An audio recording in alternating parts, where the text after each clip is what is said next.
یہ سوات کے علاقے میں واقع ایک چھوٹا سا گاؤں تھا۔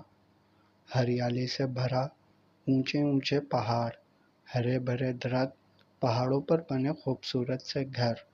غرض یہ علاقہ قدرت کا ایک حسین شاہکار تھا۔ انہی پہاڑوں میں سے ایک پہاڑ پر وہ اونچی حویلی پوری شان سے کھڑی تھی، خان زمان کی حویلی۔ اس حویلی کے سردار تھے وہ، ہر ایک پر ان کا رعب و دبدبا۔ پورا علاقہ ان سے ڈرتا تھا اور ان کی عزت بھی کرتا تھا۔ وہ تھے ہی عزت کے قابل، مظلوموں کے ساتھ بے حد رحم دل اور ظالموں کے لیے بے انتہا خطرناک۔ اور ان کا یہی رعب و دبدبا اور جلال ان کے پوتوں نے وراثت میں لیا تھا۔ خان زمان کے دو بیٹے تھے، بڑے رحیم خان زمان اور چھوٹے سجاد خان زمان۔ دونوں ہی ذرا نرم مزاج کے تھے، لیکن اپنی روایتوں کے پکے۔ جب ان کی روایتوں پر بات آتی تو کوئی نہ ان کو ایک انچ آگے کر سکتا تھا اور نہ پیچھے۔ رحیم خان زمان کی بیوی سارہ رحیم خان، جن کو سب امو جان کہتے تھے، ان کے دو بچے تھے۔ بڑا بیٹا ابراہیم خان جو 30 سال کا تھا، اور اس سے چھوٹی شمائل خان جو 29 سال کی تھی۔ ان کے یہاں خاندان سے باہر شادی کرنے کا رواج نہ تھا، اور خاندان میں شمائل کا مناسب جوڑ موجود نہ تھا۔ اس وجہ سے اس کی ابھی تک شادی نہیں ہوئی تھی۔ سجاد خان زمان کی بیوی ملائکہ سجاد خان تھی، جنہیں سب مورے کہتے تھے۔ ان کے بھی دو ہی بچے تھے، بڑا بیٹا یوسف خان جو 25 سال کا تھا، اور چھوٹی بیٹی ہانم خان جو ابھی 17 سال کی تھی، اور سب سے چھوٹا ہونے کی وجہ سے گھر بھر میں سب کی لاڈلی تھی۔ آپو جان ہم کو ناشتہ دے دو، پھر ہم کو کالج بھی جانا ہے۔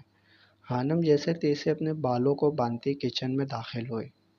ہاں آپ جا کر باہر بیٹھو، میں ابھی لاتی ہوں، اور یہ بال بھی کھولو، میں خود آ کر بناتی ہوں اپنی گڑیا کے بال۔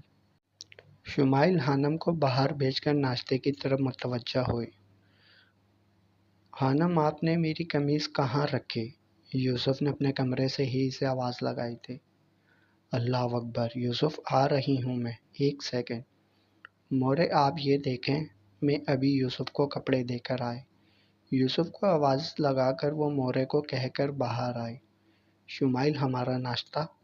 ابراہیم خان جو ٹیبل کی طرف بڑھ رہا تھا، شمائل کو باہر نکلتے دیکھ کر سوال کیا۔ ہاں آپ بیٹھو، میں ابھی آ رہی ہوں، ابراہیم کو کہہ کر وہ یوسف کے کمرے کی طرف بڑھے۔ صبح ناشتے کی ذمہ داری شمائل کی تھی، تو یوں ہی بھگدڑ مچی رہتی تھی۔ ابراہیم بیٹھنے کے لیے کرسی کے آگے آیا تو ہانم نے آہستہ سے کرسی پیچھے کھینچ لی۔ ہانم ہم نے دیکھ لیا ہے، کرسی واپس آگے کریں، ابراہیم نے گھڑی باندھتے ہوئے مصروف سے انداز میں کہا۔ اوئے مڑاں، آخر تم کو پتہ کیسے چل جاتی ہے؟ ہم سمجھ گیا، تم وہ جھاڑو والے بابا سے جادو ٹونا کراتی ہے نا؟ ہانم نے غصے سے کرسی آگے کی، لیکن ابراہیم کی ایک ہی گھوری پر وہ سنبھل کر بیٹھ گئی کہ مزید کچھ بول کر خطرہ سر لینا بھی مناسب نہ تھا۔ یوسف مل گئی قمیض؟ شمائل نے کمرے میں داخل ہو کر یوسف سے پوچھا، جو شرٹ لیس کھڑا نہ جانے الماری میں کیا تلاش کر رہا تھا۔ خانم آپ سے کتنی بار کہا ہے، میری قمیض ادھر ہی رکھ دیا کریں، یوسف نے الماری میں منہ دیے ہی کہا۔ ہاں تو میں نے یہیں رکھی تھی، ابھی نکال کر کہاں چلی گئی؟ میرا خیال ہے بانو ابھی صفائی کر کے گئی ہے، اسی نے کہیں ادھر ادھر کر دی ہے، وہ ابھی تمہارے کمرے کی صفائی کر کے گئی ہے۔ یہ لو مل گئی۔ وہ قمیض ڈھونڈتی جا رہی تھی، ساتھ مسلسل بول بھی رہے تھے۔ آخر کار قمیض مل جانے پر اس نے قمیض یوسف کی طرف بڑھائی۔ یوسف نے قمیض لینے کے لیے الماری سے سر نکالا تو ایک دم ٹھٹک گیا۔ وہ بکھرے سے حلیے میں ہوش اڑا دینے تک خوبصورت لگ رہی تھی، اور کچھ وہ یوسف کے سامنے دوپٹے کے معاملے میں ذرا لاپرواہ بھی ہو جاتی تھی۔ تبھی اس کا دوپٹہ ابھی بھی بس ایک طرف نام کو لٹک رہا تھا۔ روایتی پٹھانوں کی طرح وہ بھی بے حد خوبصورت تھی، سرخ و سفید رنگت کی مالک، کھڑی تیکھی ناک، بڑی بڑی آنکھیں، ان پر لمبی گھنی پلکوں کا سایہ، بھرے بھرے سرخ ہونٹ، اور ہونٹ کے اوپری کنارے پر تل، جو ساری توجہ اپنی طرف کھینچتا تھا۔ نہایت خوبصورت سراپے کی مالک وہ نہایت خوبصورت تھی، لیکن بدقسمتی سے اس کا نصیب اتنا خوبصورت نہ تھا۔ یوسف یوسف کون سی دنیا میں چلے گئے؟ شمائل کے ہاتھ ہلانے پر وہ ہوش میں آیا۔ کچھ نہیں، آپ جائیں، میں آ رہا ہوں۔ یوسف نے بامشکل اس کے سراپے سے نظریں ہٹا کر قمیص پہنی۔ ہاں جلدی سے آ جاؤ، ناشتہ تیار ہے، شمائل اسے کہہ کر باہر چلی گئی۔ خانم، آپ کے پیپروں کی تیاری کیسی چل رہی ہے؟ ابراہیم نے ناشتہ کرتے ہوئے رخ اچانک سے خانم کی طرف کیا تو وہ بری طرح اچھل پڑی۔ منہ میں پراٹھا بری طرح ٹھوسا ہوا تھا، جسے حلق سے اتارنا مشکل ہو گیا۔ جلدی جلدی نوالے کو چبا کر اندر کرنے کی کوشش کرنے لگی۔ ابراہیم اس کے خوبصورت نقوش دیکھنے لگا۔ گول مٹول سا چہرہ، جس پر موٹی موٹی کالی آنکھیں، چھوٹی سی ناک اور موٹے موٹے گلابی ہونٹ، پھولے پھولے گلابی سیب جیسے سرخ گال اور دونوں گالوں پر پڑنے والے گہرے ڈمپل، وہ اور تھوڑی پر 3 ننھے تل۔ وہ دکھنے میں پکی پٹھانی لگتی تھی۔ اوپر سے وہ کپڑے بھی بالکل مقامی پٹھانوں والے پہنتی تھی، اور بچوں میں مقامی اسکول جانے کی وجہ سے اس کی اردو بھی پٹھانوں والی تھی۔ غرض وہ اپنی خوبصورتی سے ابراہیم کے دل میں تہلکہ مچا دیتی تھی۔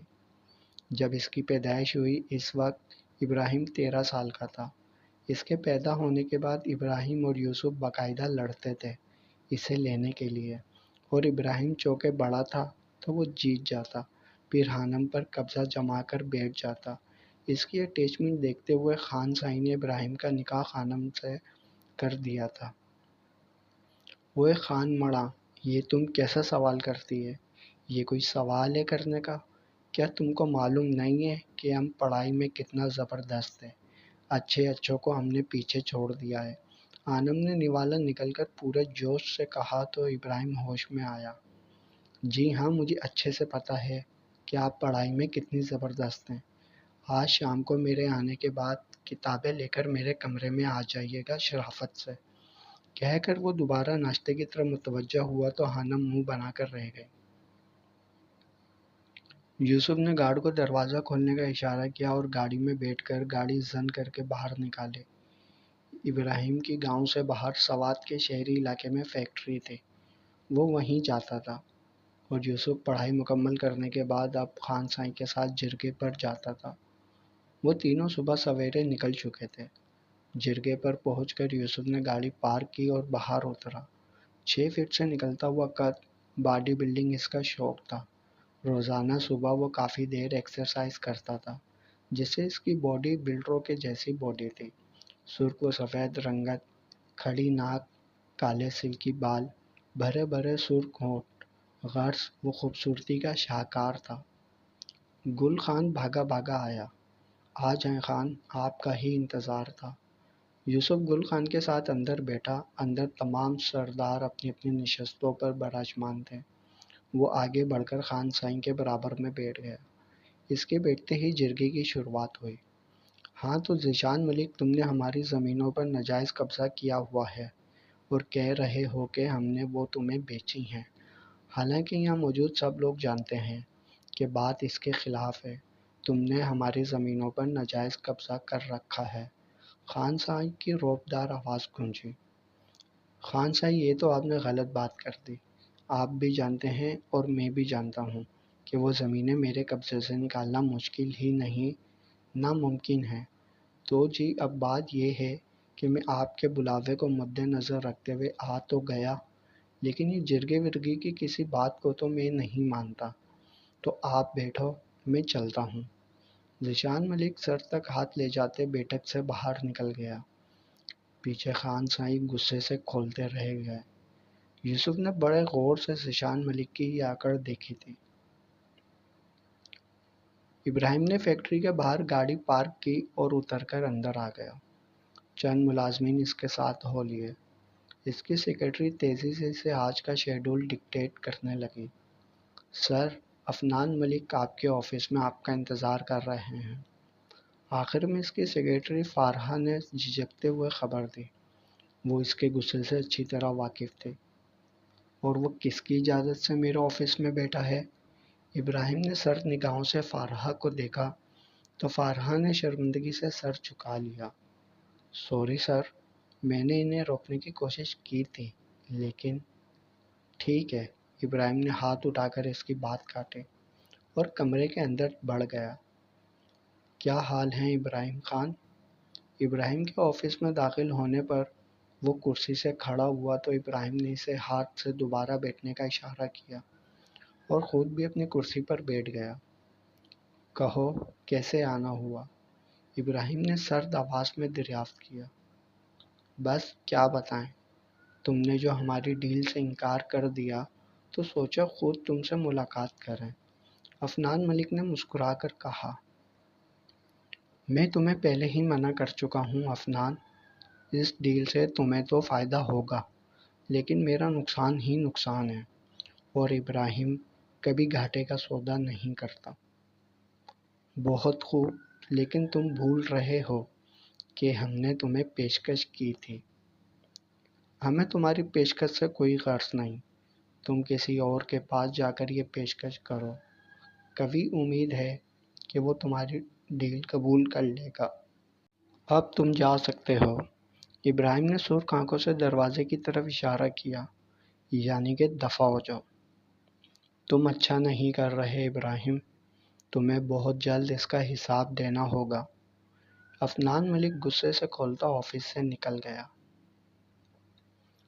ابراہیم 8 بجے فیکٹری سے واپس آیا تھا اور سلام کر کے سیدھا اپنے کمرے میں چلا گیا۔ ہانم جاؤ بچے، جا کر دیکھو ابراہیم کو کچھ چاہیے تو اسے دو، بچہ تھکا ہوا آیا ہے، مورے نے ہانم کو کہا، جو کب سے ابراہیم سے چھپنے کی کوشش کر رہی تھی کہ کہیں وہ اسے پڑھنے ہی نہ بلا لے، پڑھائی سے تو ویسے ہی اس کی جان جاتی تھی۔ امو جان تم دیکھتا ہے نا، یہ ہمارا مورے ہم سے دشمنی کرتا ہے، ہم کو نہیں جانا، وہ خان ہر دفعہ ہم کو غصہ کر کے بھگا دیتا ہے۔ ہانم نے امو جان کی گود میں سر چھپایا۔ نہیں تم ادھر آؤ ذرا، آج تو میں تمہاری مار لگا ہی دوں، ماں تو دشمن ہے نا تمہاری، اور کتنی مرتبہ بولا ہے ابراہیم سے آپ کر کے بات کیا کرو۔ مورے نے اپنے پاؤں سے چپل نکالی تو وہ جلدی سے اوپر ابراہیم کے کمرے کی طرف بھاگ گئی۔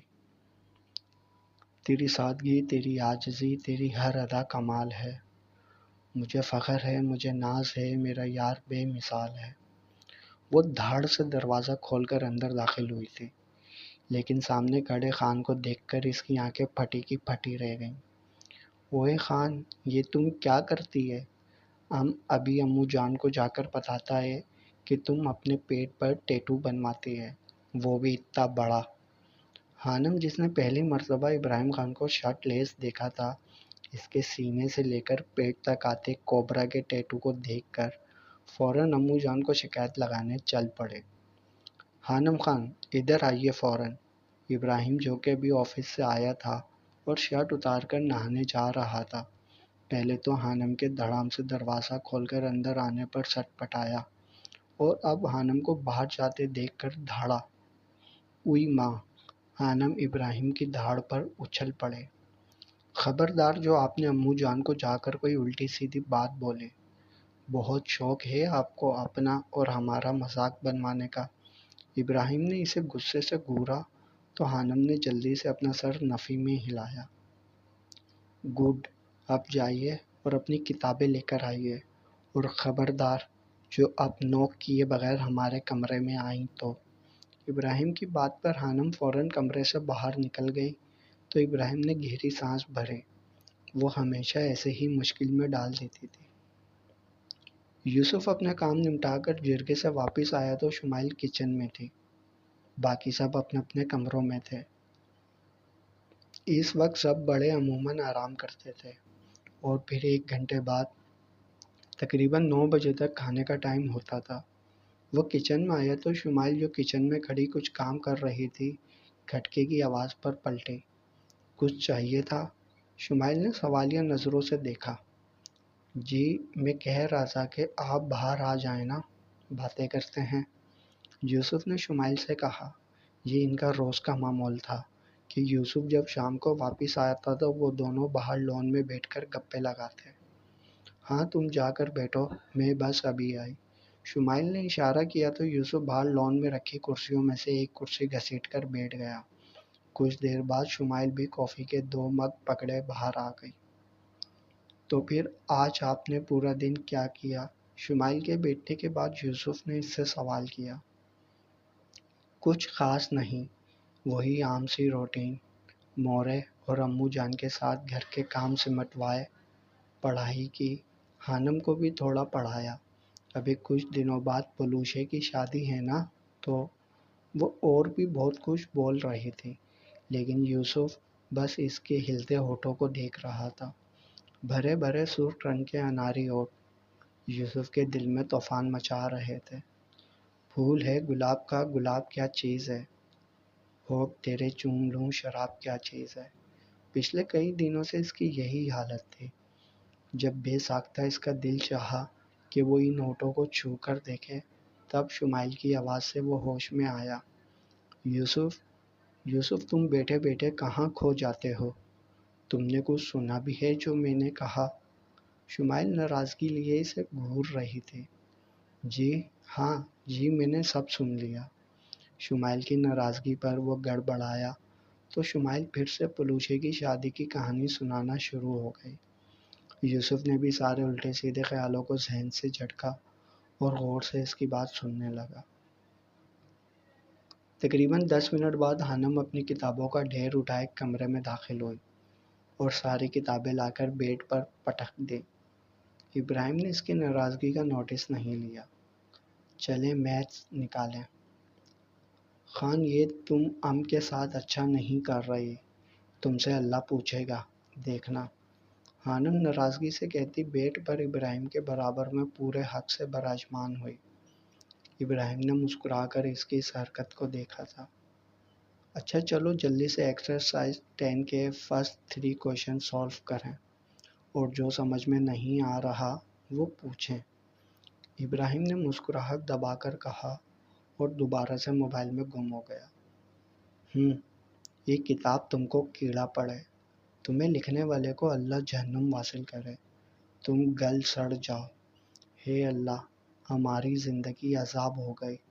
وہ آہستہ آواز سے بڑبڑاتی کتاب کھولنے لگی۔